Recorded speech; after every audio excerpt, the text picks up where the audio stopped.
Bonjour aux deux chefs d'État. C'est effectivement exceptionnel. Je me présente d'abord, je m'appelle Amobé Mévégué, je suis producteur audiovisuel depuis longtemps sur les chaînes de télévision internationales du service public, RFI, France 24 et tant d'autres, des chaînes privées également. J'ai eu la chance de faire un parcours depuis la France pour impacter une portion de la citoyenneté la plus difficilement joignable, c'est-à-dire la jeunesse africaine. Je voulais d'abord remercier cette initiative parce que je pense que c'est la première fois que, sans phare, il est possible de s'adresser à votre institution, puisque vous représentez l'État français, vous êtes le président de la République. J'en profite pour saluer le président du Ghana, pour le remercier pour l'incroyable leadership qu'il implémente pour toute une génération de citoyens d'origine ou d'ascendance africaine dont je fais partie, qui n'appartiennent pas à la génération qui pleurniche, qui se plaint, parce que ça c'est aussi un problème. Dès lors qu'on est africain, merci. Dès lors qu'on est africain et qu'on essaye de décortiquer les problématiques qui nous assaillent, eh bien, on nous endigue dans la portion des pleurnicheurs, des négros paranoïaques, ou alors de ceux qui ne sont jamais contents. Donc, je voulais vous remercier pour ça et vous prévenir que vous allez créer un incident diplomatique avec la France parce que je connais beaucoup de gens qui sont prêts à venir s'installer, y compris des bons blancs, chez vous au Ghana. Donc, Monsieur le Président, vous allez avoir des migrants français à gérer dans l'autre sens. C'est une bonne chose. Alors, je vais essayer de faire court parce que je sais que le temps est compté. Moi, vous savez, on peut pas donner d'âge aux Africains et c'est la première fois que je m'adresse. Si on était en Afrique, j'allais dire que vous êtes mon petit frère, mais j'ai pas de trivialité entre nous. Vous êtes président de la République. J'ai plus de 4 décennies de télévision, c'est-à-dire que la nouvelle génération, le moule social, la représentativité, la vitrine d'une société passe par les médias.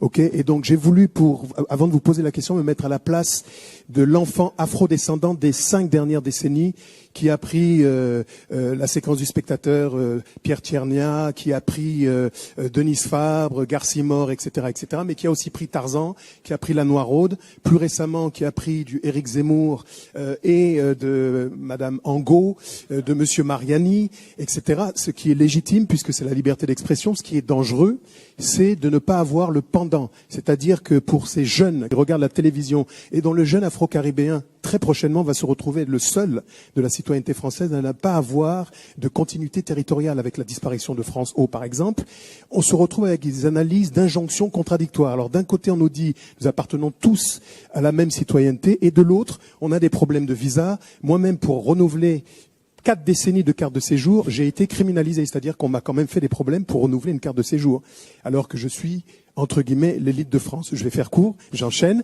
pour vous dire que nous ne sommes pas là pour nous plaindre. La France n'a pas vocation à régler les problèmes de l'Afrique, mais il y a des gens qui vivent ici depuis 4 siècles.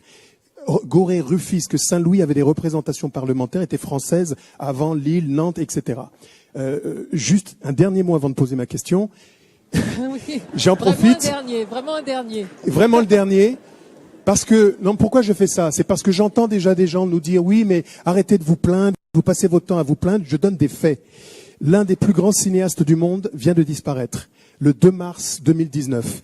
Un certain Med Hondo, la voix française d'Eddie Murphy pour beaucoup, mais l'un des plus grands cinéastes de la planète qui a joué et travaillé avec les Godard, avec tant d'autres, qui a donné le nom de la salle du cinéma des cinéastes de Monsieur Lelouch et qui a eu très peu d'hommages, à part dire que c'était la voix d'Eddie Murphy, à la hauteur de son pédigré.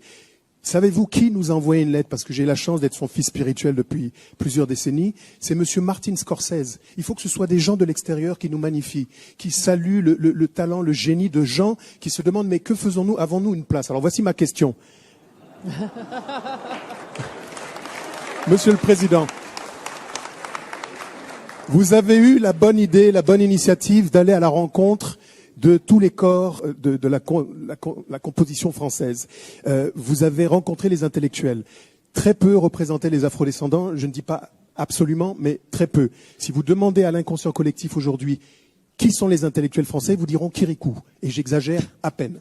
C'est-à-dire qu'il n'y a absolument rien sur Fanon, Césaire, on parle de Sylvester Williams, de Georges Padmore, de Kwame Nkrumah, de tous ces gens-là. Ma question est la suivante. Est-ce que, j'ai fini, 70 ans après la libération, alors que le général de Gaulle a été condamné à mort parce que la France était occupée, la libération, j'ai fini. La question. 70 ans après la libération de Paris, où effectivement il n'y avait pas de traces de la population noire, Vous avez cité Sibeth Ndiaye, qui est une représentante de cette diaspora, qui malheureusement se fait injurier parce qu'elle est noire, à cause de ses cheveux. Qu'est-ce que vous avez envie de dire à la nouvelle génération afrodescendante pour lui dire que vous êtes partie intégrante de cette société française, que c'est votre pays? Merci. Sur ce que vous avez dit et le message à envoyer. Je pense que le message, il ne peut se faire, et ça rejoint la question de madame, que par l'exemple. C'est-à-dire que par la promotion de profils, de personnalités qui, justement, portent ces valeurs, ces visages, ces histoires. Donc c'est pour ça d'abord que j'ai voulu m'entourer de ce conseil présidentiel pour l'Afrique, avec des femmes et des hommes qui, par leur parcours, leur qualité, étaient à même, et qu'on affiche. Ils viennent avec moi en déplacement, ils sont des ambassadeurs sur le terrain qui vont porter cette parole, ils font leur déplacement propre, ils vont chercher des entrepreneurs, ils montent des initiatives. Et ça, c'est pour moi une manière très concrète d'apporter des preuves. Ensuite, par les nominations. Quand vous êtes ici, vous avez le pouvoir de le faire. Sur quelques postes, c'est ce que j'ai commencé à faire et ce qu'on va poursuivre. Et donc, pour rejoindre votre question sur les choses très concrètes, je pense que dans les nominations, on s'est donné des objectifs de parité, on doit aussi se donner des objectifs de diversité, de représentation des parcours. Pas du tout sous forme, je fais toujours ce distinguo, comme vous l'avez vu, de discrimination positive, mais simplement parce que la République n'est pas elle-même dans son égalité et ses principes, si elle met sous le boisseau des gens qui ont le même talent, sous prétexte qu'ils ont une histoire différente, un profil différent, une origine différente.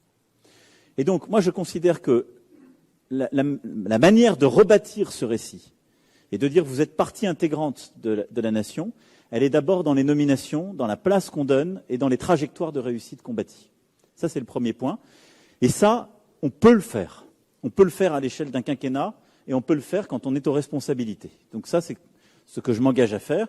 Et c'est là aussi où j'ai besoin des entreprises, qu'elles soient publiques ou privées, pour m'accompagner dans cette aventure et qu'elles prennent leur part de responsabilité en promouvant dans leurs conseils exécutifs, dans leurs administrateurs, pour les entreprises de l'audiovisuel, qu'ils soient publiques ou privées, des femmes et des hommes qui ont ces compétences et qui portent ces visages.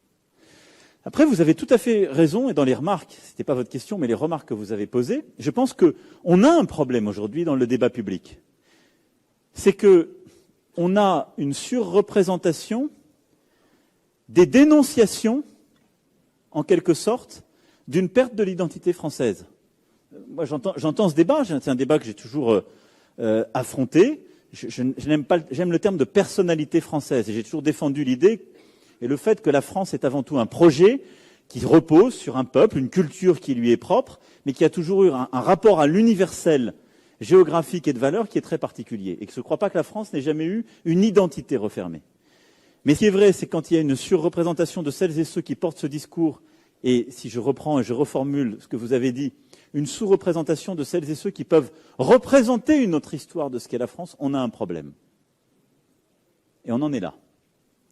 Et donc je pense qu'il est de la responsabilité, là pour le coup, de celles et ceux qui sont en charge. Ce n'est pas le président de la République qui est en charge des grilles. Et sincèrement, je pense que ce n'est pas une bonne politique que ce soit le président de la République qui se mette à dire il faut qu'un tel ou un tel devienne présentateur de ceci ou de cela.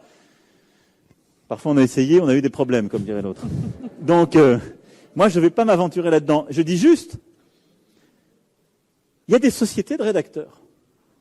Il y a des responsables